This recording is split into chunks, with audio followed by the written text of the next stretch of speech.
nous sommes au temple de Borobudur. Le stupa fut découvert une première fois aux alentours de 1810. Alors en réalité, nous ne sommes pas réellement dans un temple, mais plutôt dans un stupa. La différence étant que dans un temple, on a une salle sanctuaire à l'intérieur qui comporte une image d'un dieu. Comme il s'agit de bouddhisme et non pas d'une religion à proprement parler, puisque le bouddhisme, vous le savez, est une philosophie, eh bien nous n'avons pas d'image de Dieu, puisque Bouddha n'est pas un dieu. La construction de ce stupa, elle dura environ 70 ans. Elle se fit en plusieurs étapes, entre environ 750 et 850 après Jésus-Christ. Le stupa fut découvert une première fois aux alentours de 1817. Il fut d'abord dégagé de son tapis végétal, et puis quelque temps après, au début du XXe, un Hollandais entreprit de le restaurer. Mais comme le mandala menaçait et une restauration massive a été entreprise, plus d'1 million de blocs ont ainsi été déplacés un à un, et l'ensemble a été renforcé par une dalle en béton invisible et doté d'un nouveau système de drainage, puisque évidemment ce sont les pluies qui dégradent le plus l'ensemble. La première découverte, le stupa était entièrement recouvert de cendres provenant probablement du volcan le plus proche et le plus actif des environs, le Merapi, qui se situe à quelques dizaines de kilomètres d'ici. Un labyrinthe concentrique que le fidèle parcourra en diverses étapes pour arriver jusqu'à l'illumination. Donc ici, on a 5 étages de galeries qui mènent à une galerie supérieure qui offre un panorama absolument somptueux sur les collines alentours et qui permet d'atteindre le dernier niveau, l'illumination. Bon, je pense pas. Extraordinaire chef-d'œuvre de pierre, on retrouve pas moins de 1460 panneaux de bas-reliefs narratifs et 1222 panneaux de motifs décoratifs sur ses flancs.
Keluar.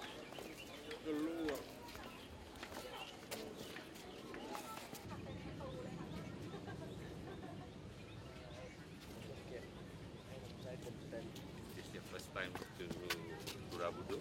Yes. Even in Indonesia. Oh, first time in Indonesia.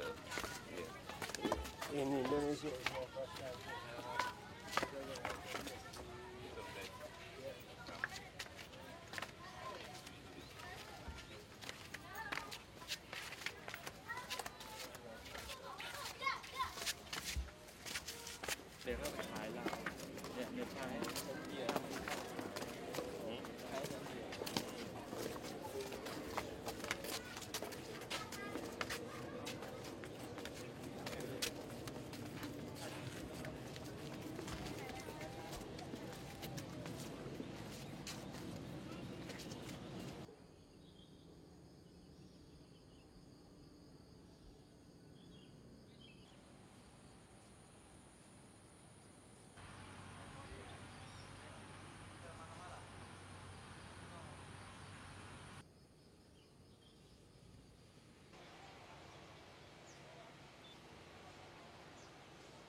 Ya, karena surga ini surga yang paling tingkat tinggi ya, surga.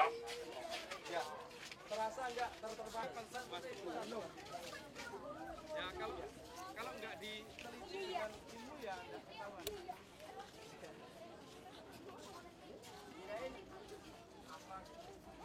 Don't climbing, manek oli. Oh video. Live report.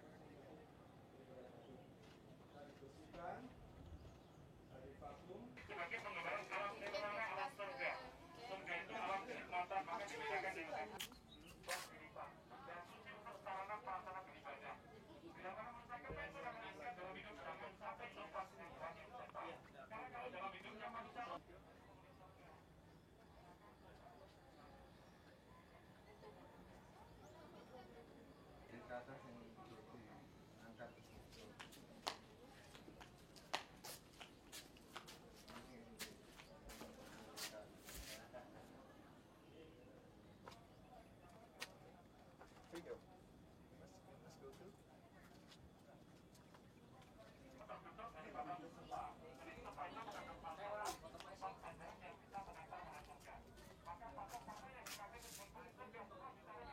Enfin, le grand stupa central qui couronne le mandala est lui vide, probablement pour alléger la structure.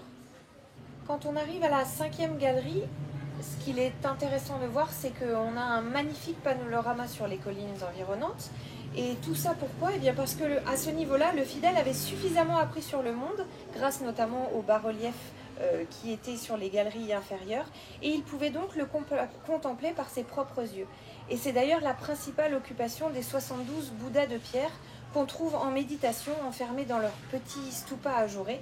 Puisque le fidèle a suffisamment appris sur le monde grâce aux bas-reliefs des étages et des galeries inférieures, il a le droit et la possibilité de contempler le monde de ses propres yeux. C'est d'ailleurs pour ça qu'on a un panorama donnant sur les collines environnantes.